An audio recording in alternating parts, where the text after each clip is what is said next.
J'ai eu la chance de toujours travailler dans le système des Nations Unies depuis mon entrée au Quai d'Orsay en 1985. Je n'ai pas fait que cela en termes d'affectation, mais j'ai très régulièrement participé à la 40e session de l'Assemblée Générale des Nations Unies en 1985 et 33 ans plus tard, maintenant je suis l'ambassadeur de France auprès de l'UNESCO.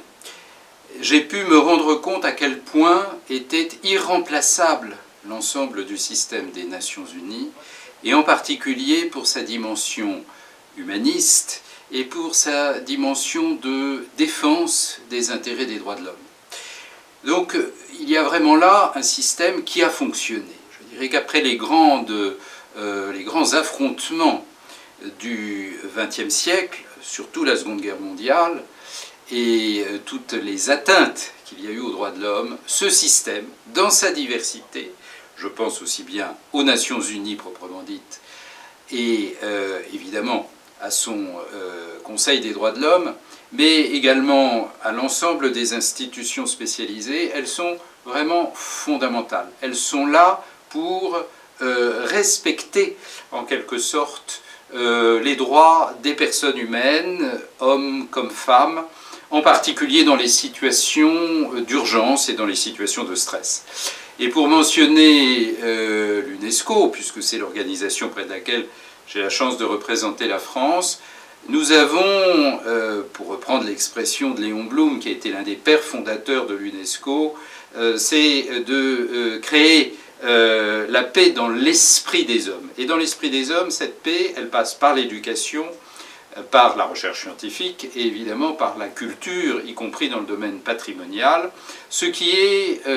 une action fondamentale au cœur de l'activité humaine. Et en particulier, l'UNESCO a mis en place un certain nombre de mécanismes, d'abord dans le respect des 46 conventions internationales qui sont hébergées ici à Place de Fontenoy, et également avec des mécanismes particuliers, centrés surtout dans le domaine de l'information sur la liberté de la presse et sur le respect des journalistes, dans le domaine de l'éducation sur l'égalité des genres et la lutte contre la violence à l'école, contre l'extrémisme. Et donc, dans ces domaines de compétences, l'UNESCO est certainement une organisation du système des Nations Unies qui a son rôle pour la défense des droits de l'homme. Donc nous avons besoin de l'UNESCO, et le 70e anniversaire de la Déclaration universelle des droits de l'homme est certainement une occasion de renforcer, non seulement de réfléchir, mais pas seulement de tirer un bilan, parce qu'aujourd'hui il y a une vraie menace, avec la montée des nationalismes, avec un moindre respect de la chose écrite, de l'engagement juridique signé et ratifié.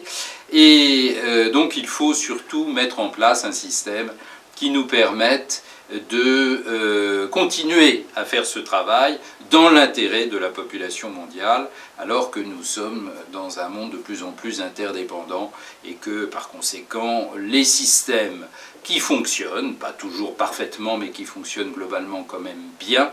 en particulier l'UNESCO, peuvent y apporter une aide et sont vraiment toujours au cœur de ce dispositif.